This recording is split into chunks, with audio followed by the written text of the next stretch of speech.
পিঁপড়েদের কি নিজেদের রাজত্ব আছে? তোমরা কি জানো যে পিঁপড়েদের নিজস্ব আলাদা একটা জগৎ আছে? এদেরও নিজেদের বসতি আছে, আর সেখানে তারা আমাদেরই মতো দল বেঁধে বাস করে। এদের নিজেদের রাজা আছে, রানী আছে, আছে শ্রমিক পিঁপড়ে নানা কাজের জন্য। এইসব পিঁপড়েদের এমন পরাক্রান্ত সেনাবাহিনী আছে যারা বড় জন্তু জানোয়ারদেরও সহজেই মোকাবেলা করতে পারে। এ পর্যন্ত ২,০০০-এরও বেশি জাতের পিঁপড়ের সন্ধান পাওয়া গেছে। সবচাইতে বড় ধরনের পিঁপড়ের সাক্ষাৎ মেলে আফ্রিকায়। লম্বায় এরা ৩ ইঞ্চিরও বেশি হয়। পিঁপড়েদের নিয়ম হলো ছোট বড় নানা ধরনের দল বেঁধে বাস করা। সব জায়গাতেই এইসব দল দেখতে পাওয়া যায়।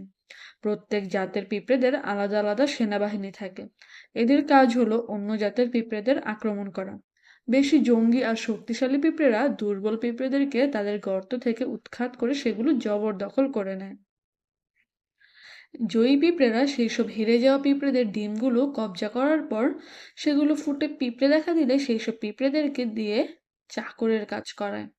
একই জাতের কোটি কোটি পিঁপড়েরা এক এক জায়গায় জমায়েত হয়ে প্রায় একটা সাম্রাজ্য গড়ে তুলে সেখানে বসবাস করেন। আগেই শুনেছ এদের রাজা থাকে, রানী থাকে, তাছাড়া থাকে বহু অন্য ধরনের কর্মী পিঁপড়ে। রাজা দেখে তার রাজপাটের শাসন ব্যবস্থা, আর রানীর ওপর ভার হলো গোলাম পিঁপড়েদের থেকে নানা ধরনের কাজ আদায় করা। গোলাম পিঁপড়েরা সারা জীবন ভর শুধু কাজই করে যায়। পুরুষ পিঁপড়ে আর স্ত্রী পিঁপড়েদের মাঝে মধ্যে বিয়ের চুক্তিও হয়। এদের মধ্যে আবার যারা কৃষক পিঁপড়ে, তাদের কাজ হলো অন্য পিঁপড়েদের জন্য খাবার দাবারের ব্যবস্থা করা। কয়েক শ্রেণীর পিঁপড়েরা ভারী রাক্ষসী ধরনের। মধ্য আফ্রিকা, দক্ষিণ আমেরিকা আর দক্ষিণ এশিয়ায় এক জাতের মাংসাশী পিঁপড়ের বাস। তারা লাখে লাখে একজোটে দল বেঁধে খাবারের খোঁজে বেরিয়ে পড়ে। আর তারপর এইসব পিঁপড়ের পাল্লায় কোনো শিকার পড়লে আর রক্ষা নেই।